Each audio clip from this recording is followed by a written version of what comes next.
Service après-vente. TQCM. Yo tout le monde, c'est le Tat. Alors aujourd'hui, on se retrouve pour une nouvelle vidéo sur le thème tu m'as l'air douteuse.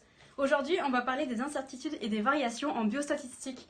Ça sera pour les facultés de Rangueil, Purpan et Maraîcher. Et ça vous est présenté par le tutorat associatif toulousain. On va commencer par un petit rappel de cours. Dans ce tableau, vous avez le récapitulatif de tout le cours. Si vous connaissez ce tableau, il vous suffira d'apprendre à l'appliquer. Par exemple, pour la variation absolue, on a df, c'est la différentielle de f. Et pour l'incertitude absolue, c'est df avec les valeurs absolues. Pour une incertitude, il y a toujours les valeurs absolues. Si vous avez un item qui parle d'incertitude sans valeur absolue, il sera systématiquement faux. Pour la variation relative, c'est df sur f. Cependant, c'est souvent très compliqué de calculer df sur f, donc on préfère calculer la dérivée du ln de f. Pourquoi ? Parce que la dérivée d'une fonction, ln, c'est la dérivée de la fonction sur la fonction. Voilà. Et pour l'incertitude relative, ce sera pareil, df sur f avec les valeurs absolues. Donc d de ln de f.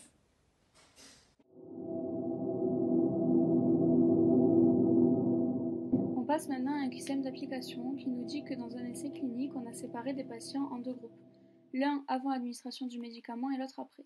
On s'intéresse ici au groupe ayant reçu la dose de radon-xofigo par radiothérapie interne vectorisée. Pour les patients ayant respecté les conditions standardisées de prise en charge, leur période biologique Tb peut être approchée par Tb égale exponentielle de moins ln de mu sur bêta fois z fois alpha. Avec mu la quantité injectée, bêta la vitesse moyenne d'élimination, z la résistance à l'écoulement et alpha un paramètre physique. Bêta et alpha sont fixés sans incertitude. Donc, avant de regarder les items, on va commencer par analyser l'énoncé. Qu'est-ce qu'il nous dit ? Il nous dit que mu est strictement supérieur à 0. Bêta strictement supérieur à 0. Z strictement supérieur à 0.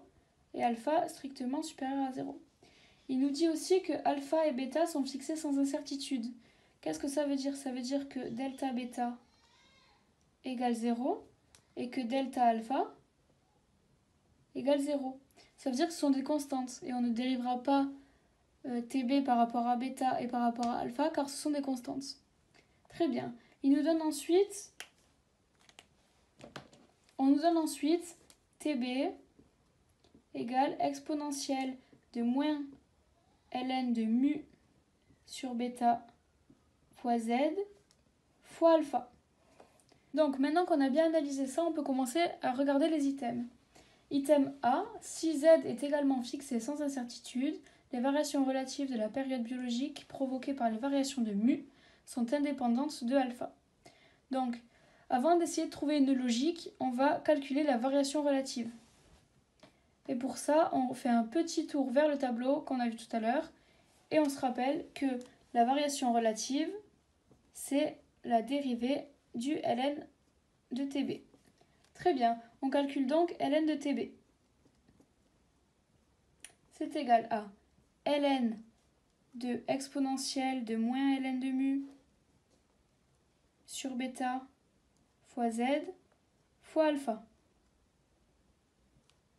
C'est égal à ln de exponentielle de moins ln de mu sur bêta fois z plus ln de alpha.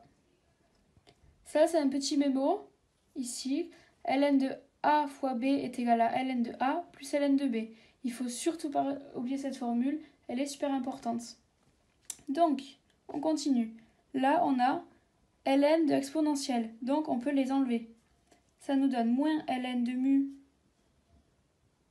sur bêta fois z plus ln de alpha. Et on peut continuer avec la même formule qu'on a dit tout à l'heure.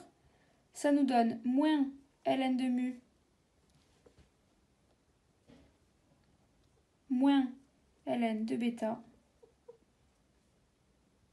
le tout fois z, plus ln de alpha. Si on distribue le moins z, on obtient moins ln de mu z plus ln de bêta z plus ln de alpha. Et on a bien le ln de tb. Ok, on a le ln de tb et maintenant on va le dériver. On fait en plusieurs étapes, on dérive d'abord par rapport à mu. Donc d de ln de tb sur d mu est égal à moins z parce que c'est une constante et fois 1 sur mu. Parce que la dérivée de ln de x c'est 1 sur x. Et du coup on obtient moins z sur mu. Très bien. Ensuite on dérive par rapport à z. Donc dln de tb sur dz, c'est égal à moins ln de mu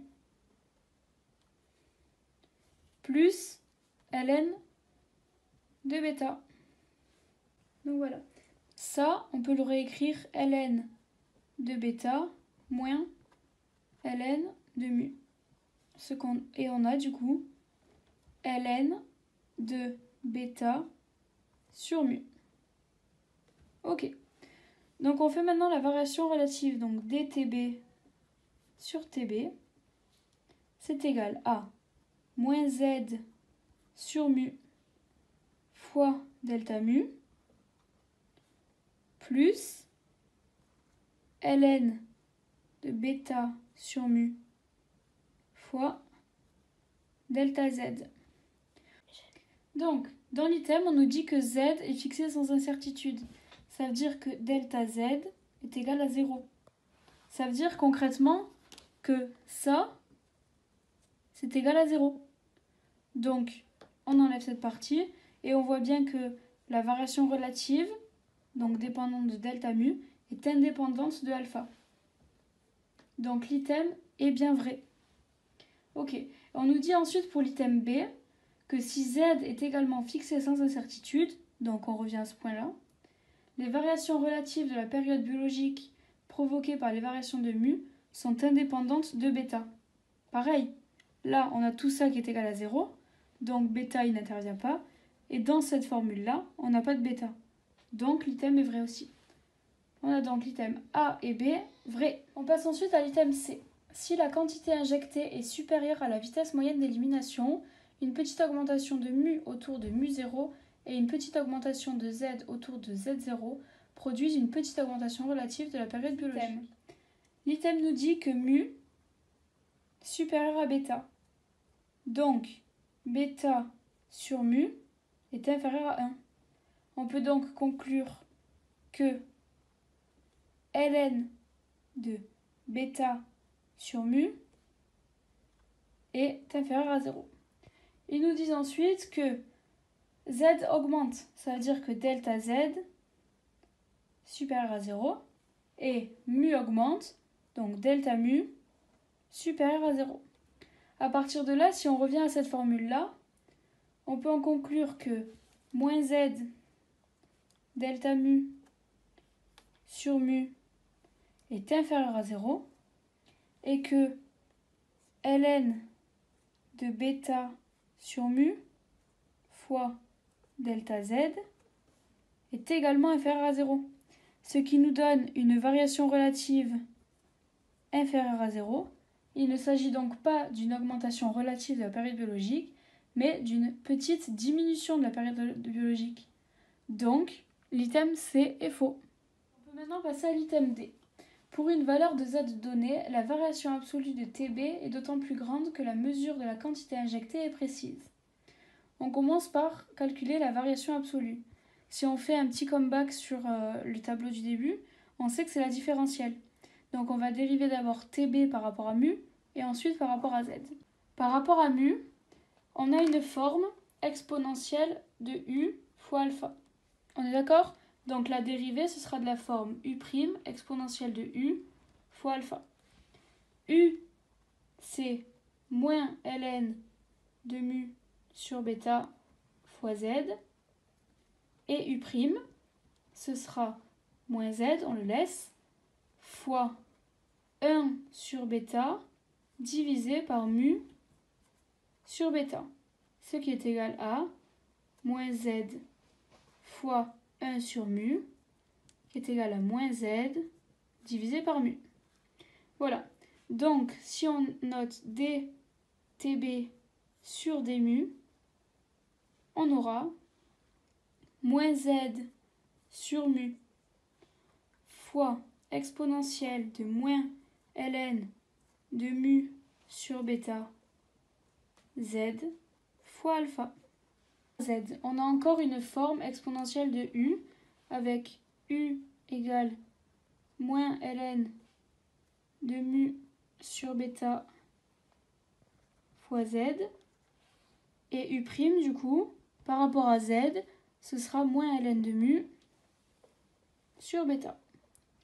Donc, dTB sur dz est égal à u', donc moins ln de mu sur bêta, fois exponentielle de moins ln de mu sur bêta fois z, fois alpha.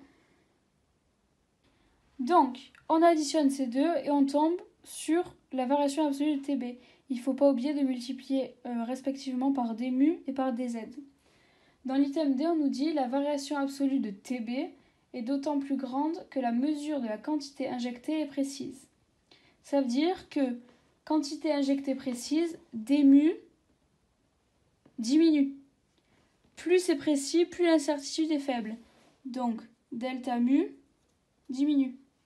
Et on voit bien que si delta mu diminue, comme on a un moins ici, ça voudra dire que tout ça augmente.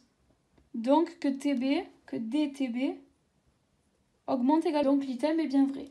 Attention, parce que si on nous avait parlé ici de l'incertitude relative, on aurait les valeurs absolues ici, et ici, avec un plus ici, et cela se transformerait en plus aussi.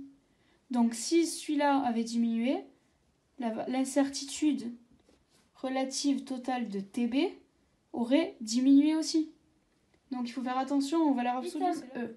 La surface associée à Tb ne présentera qu'un et un seul point critique. Un point critique, je rappelle, c'est quand la différentielle s'annule. Ici, on a les deux dérivés partiels. Et on se rappelle dans l'énoncé qu'il nous disait que toutes les variables étaient strictement supérieures à 0. Ici, on voit clairement, en un coup d'œil, qu'on ne peut pas les annuler. Elles ne peuvent pas être nulles. Donc, il n'y aura pas de point critique.